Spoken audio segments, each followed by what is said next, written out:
देख रहा है विनोद? आए भैया, ये एनटीए वाला छात्रों को कैसे घुमा रहा है। पेपर लीक तो बड़का बात है भैया। हमरे यहाँ तो नीट एग्जाम में अलग अलग तरह का गड़बड़ हुआ है, और तो और ये मनवे नहीं कि कोई गड़बड़ हुआ है। यूजीसी नेट में एकदम उल्टा किए। पहले बोले एग्जाम लिए, उसके बाद 9 लाख छात्रों का एग्जाम कैंसिल कर दिए। जी हाँ, मेडिकल में पढ़ाई वाली नीट के बाद अब पीएचडी करने के लिए जरूरी यूजीसी नेट परीक्षा रद्द कर दी गई है। मतलब 9 लाख बच्चों के साथ खिलवाड़। इस वीडियो में हम आपको आगे यूजीसी और एनटीए के कामकाज की वो कहानी बताएंगे जिसे आप भी पूछेंगे, जनाब ऐसे कैसे।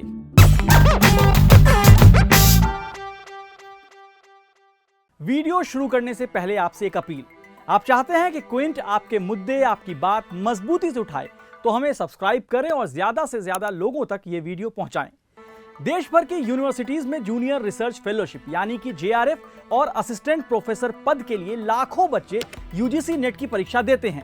ये सभी परीक्षा नेशनल टेस्टिंग एजेंसी कराती है। इस साल यूजीसी नेट के लिए कुल 9,08,580 बच्चों ने पेपर दिया था, लेकिन 18 जून को परीक्षा हुई और 19 जून को सरकारी आदेश आता है कि परीक्षा रद्द।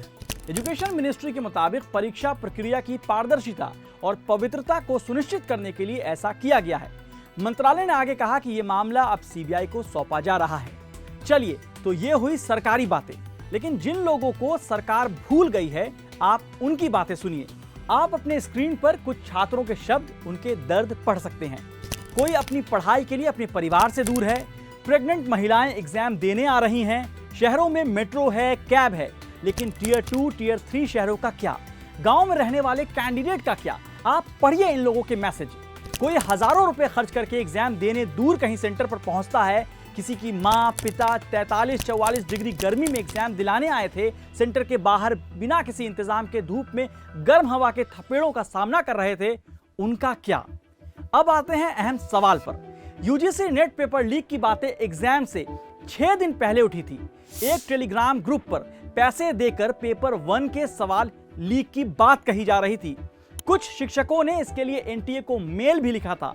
आप स्क्रीन पर देख सकते हैं, विनीत पांडे नेट की तैयारी कराते हैं। उन्होंने एग्जाम से 4 दिन पहले यानी 14 जून को एनटीए को एक मेल लिखा।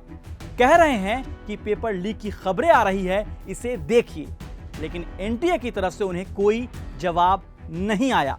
क्विंट की टीम ने विनीत पांडे से बात की। देखिए वो कैसे एनटीए पर सवाल उठा रहे हैं। इस बार ये हुआ है कि यूजीसी ने ओएमआर शीट की ना तो कॉपी दी ताकि कोई आंसर मैच कर सके, प्लस पेपर 1 समय से पहले लीक हुआ। पेपर 1 लीक होने की खबर टेलीग्राम में फैल रही थी। मैंने उस वक्त भी एज अ विसल ब्लोअर सबसे पहले आवाज उठाई थी। इस वक्त जब मैंने पेपर 1 पे आवाज उठाई थी, मैंने ऑफिशियली एनटीए को, यूजीसी को, पीएमओ तक को मेल किया था कि सर पेपर लीक होने के चांसेस हैं, कृपया पेपर को पोस्टपोन किया जाए। यूजीसी ने ध्यान नहीं दिया, जिसका खामियाजा आज 10 लाख बच्चे भुगत रहे हैं, और उनके परिवार को भी हम जोड़ें तो लगभग 50 लाख लोग सिर्फ यूजीसी नेट की गलती और ढीले ढाले रवैये की वजह से आज भुगत रहे हैं। अब आते हैं एक और अहम सवाल पर। साल 2018 से लेकर 2023 दिसंबर तक यूजीसी नेट का एग्जाम ऑनलाइन मोड पर होता रहा है। फिर अचानक डिजिटल इंडिया में यूजीसी नेट को ऑफलाइन क्यों किया गया? किसके कहने पर किया गया? क्या लॉजिक था ऑनलाइन से ऑफलाइन जाने का? ऑफलाइन मोड में कैंडिडेट को ओएमआर शीट में जवाब भरना होता है। ओएमआर शीट की full form optical marking recognition होती है। इस शीट पर छोटे छोटे गोल बॉक्स होते हैं जिन्हें पेन से भरना होता है, और इस शीट को ओएमआर रीडर मशीन के जरिए से स्कैन की जाती है और सही गलत जवाब मिलाए जाते हैं। इस शीट के साथ कई एग्जाम में एक कार्बन कॉपी भी होती है। मतलब कि ओएमआर शीट पर आपने जो जवाब दिए हैं उसकी कार्बन कॉपी। इसका फायदा यह होता है कि आपको एग्जाम के बाद पता हो कि आपने किस सवाल का क्या जवाब दिया है, और आप बाद में उसे क्रॉस चेक कर सकते हैं कि आपने कितने सवाल के सही जवाब दिए।